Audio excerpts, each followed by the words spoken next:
Good morning all of you. आप सभी का हमारे ऑनलाइन यूट्यूब चैनल पर हार्दिक स्वागत है।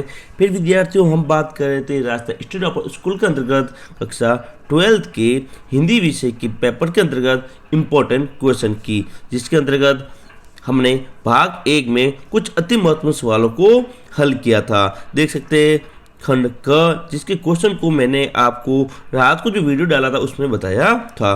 तो अब जो बाकी वाले इंपॉर्टेंट क्वेश्चन है उन सभी क्वेश्चन की हम यहाँ पर बात करने वाले हैं। क्वेश्चन नंबर 14 तक लगभग हमने आपको बताए थे। अब देख सकते हैं यहाँ तक हो गया था, लास्ट में जब हमने बात की थी अपने वीडियो में यहाँ तक हो गया था, ठीक है 14 तक। अब अपना 15वां क्वेश्चन देखिए किस प्रकार से आएगा और किस प्रकार इंपॉर्टेंट है ये पे। कोविड-19 विषय पर विद्यार्थी जागरूकता अभियान के लिए आयोजित कार्यक्रम का एक प्रतिवेदन लिखिए जिसमें इसकी आवश्यकता, प्रयास एवं परिणामों का वर्णन हो। ध्यान रखिएगा, प्रतिवेदन का एक सवाल 4 नंबर का 100% पूछा जाएगा। यानी आपको याद करना है कि प्रतिवेदन कैसे तैयार करते हैं। क्या बच्चों, प्रतिवेदन कैसे बनाते हैं यह पढ़ के जाएगा। किसी भी विषय पर प्रतिवेदन पूछा जा सकता है। अथवा में भी यदि आप ये ना करो तो इसके नीचे वाला है निम्नलिखित गद्यांश का 1/3 शब्दों में साल की, यानी यहाँ पे गद्यांश दिया गया है और क्या इसका मूल सार है वो आपको लिखना है। नेक्स्ट जो है अपना 8 नंबर का सवाल बच्चों, प्रिय विद्यार्थी 8 नंबर का सवाल आप यहाँ पे देख सकते हैं। निम्नलिखित में से कि एक विषय पर लगभग 300 शब्दों में क्या लिखना है, निबंध लिखना है, जो कि 8 नंबर का है। देख सकते हैं 5 टॉपिक यहाँ पर दिए गए हैं आपके सामने और किसी एक विषय पर आपको निबंध लिखना है। 17वां सवाल, निम्नलिखित में से किसी एक पंक्ति का भाव पलवना कीजिए, यानी एक पंक्ति का भाव आपको लिखना है। देखो पहला दिया गया है स्वाधीनता हमारा जन्मसिद्ध अधिकार है।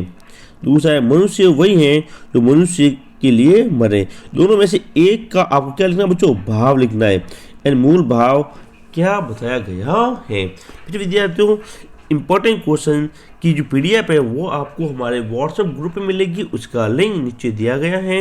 यदि आपने व्हाट्सएप ग्रुप को ज्वाइन नहीं किया तो अभी हमारे ग्रुप को ज्वाइन करें ताकि आपको सभी विषयों के पेपर और जो इंपॉर्टेंट क्वेश्चन है वो मिल सके। ध्यान रखें, प्रैक्टिकल जो विषय हैं जैसे गृह विज्ञान है, पर्यावरण है, वो उनके भी फाइलें और पर्यावरण संबंधित और होम साइंस, डाटा एंट्री, चित्रकला, उनसे संबंधित प्रैक्टिकल की फाइलें, उनके संबंधित किस प्रकार का पेपर आएगा वो सभी क्वेश्चन हमारे चैनल पर बताए जाएंगे। तो यदि आपने चैनल को सब्सक्राइब नहीं किया तो चैनल को सब्सक्राइब जरूर करें। 18वां सवाल, प्रतिवेदन का सामान्य अर्थ क्या है, प्रतिवेदन के मुख्य तत्वों को भी स्पष्ट कीजिए, साथ इंपॉर्टेंट कर लो। अथवा तो क्वेश्चन देखिए, टिप्पणी लेखन के मुख्य कितने प्रकार हैं, टिप्पणी लिखते समय किन बातों का ध्यान रखना चाहिए। तो ये थे खंड क के सवाल। अब है अगले सवाल देखिए 19वां, लोटी सेवा संस्थाओं के संयोजन में आयोजित एड्स जागरूकता शिविर का एक प्रारूप लिखिए। 20 नंबर, अपने विद्यालय में बनाए गए सब्जी बगीचे का चित्रण लगभग 40 शब्दों में कीजिए। 21वां है पवन ऊर्जा नई संभावना विषय पर एक परियोजना का निर्माण लगभग 80 शब्दों में कीजिए, यानी कि 8 लाइन में आपको करना है।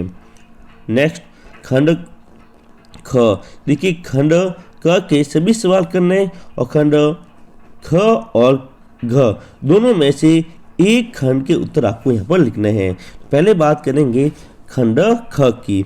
निम्नलिखित परिभाषित शब्दों में कि दो के अर्थ लिखें। ध्यान के दो की क्या बताना है बच्चों, आपको अर्थ यहाँ पर बताना है। 3 दिए गए हैं। पहला है टेली प्रिंटर, दूसरा मेमोरी और तीसरा है फ्लॉपी। तीनों में से किसके अर्थ बताए, दो के अर्थ आपको बताना है कि मेमोरी का अर्थ बता सकते हैं आप, मेमोरी क्या होती है वगैरह। नेक्स्ट संचार माध्यमों के प्रमुख उद्देश्यों का नाम लिखते हुए किसी एक उद्देश्य की दो विशेषताएं लिखिए।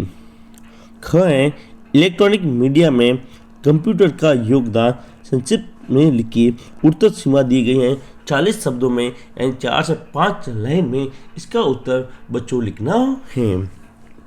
अगला, सूचना प्रौद्योगिकी के किन्हीं दो लाभों का वर्णन कीजिए। दो लाभ क्या हैं अथवा संचार की प्रक्रिया को स्पष्ट कीजिए।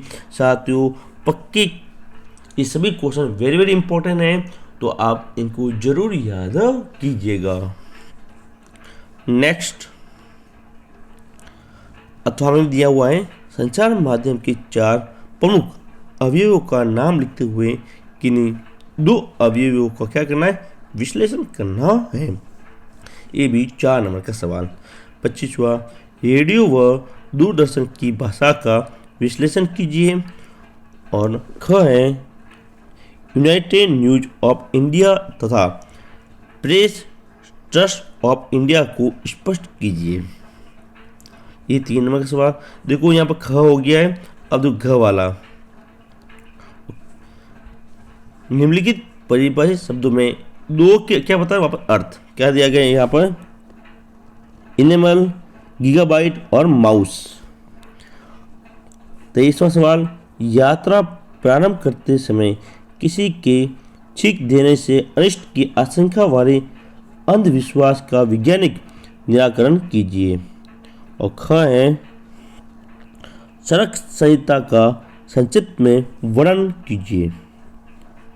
24वां सवाल, सूर्य का न तो उदय होता है न ही अस्त, इस वैज्ञानिक तथ्य को एक उदाहरण द्वारा स्पष्ट कीजिए। प्रिय विद्यार्थियों आप सभी को बताएं, सूर्य न तो अस्त होता है न ही उसका उदय होता है। वैज्ञानिक तथ्य देना है क्योंकि सूर्य बीच में और पृथ्वी उसके चारों ओर क्या लगाती, चक्कर लगाती है, और पृथ्वी अपने अक्ष पर भी क्या करती है, घूमती रहती हैं। इस कारण से रात और दिन होते हैं। ये इसका वैज्ञानिक क्या है, तथ्य है। 25वां क्वेश्चन, मेट किस प्रकार का कार्यक्रम है यह बताते हुए कि एक टिप्पणी लिखिए। और ख है एक रोगी के एक दिन के 8 घंटों के शारीरिक तापमान का रैखिक चार्ट बनाइए। तो ये थे इम्पोर्टेंट क्वेश्चन जो कि आपसे पूछे जा सकते हैं, जिसकी मैंने बात की। पीडीएफ आपको अभी हमारे व्हाट्सएप ग्रुप में मिलेगी, जिसका लिंक नीचे दिया गया है। तो सभी बच्चे व्हाट्सएप ग्रुप को ज्वाइन जरूर करें। वीडियो अच्छा लगा तो वीडियो को लाइक करें, शेयर करें, ताकि सभी बच्चों तक ये वीडियो पहुंच सके। मिलेंगे अगले वीडियो में होम साइंस के पेपर के साथ। तब तक के लिए जय हिंद, जय भारत।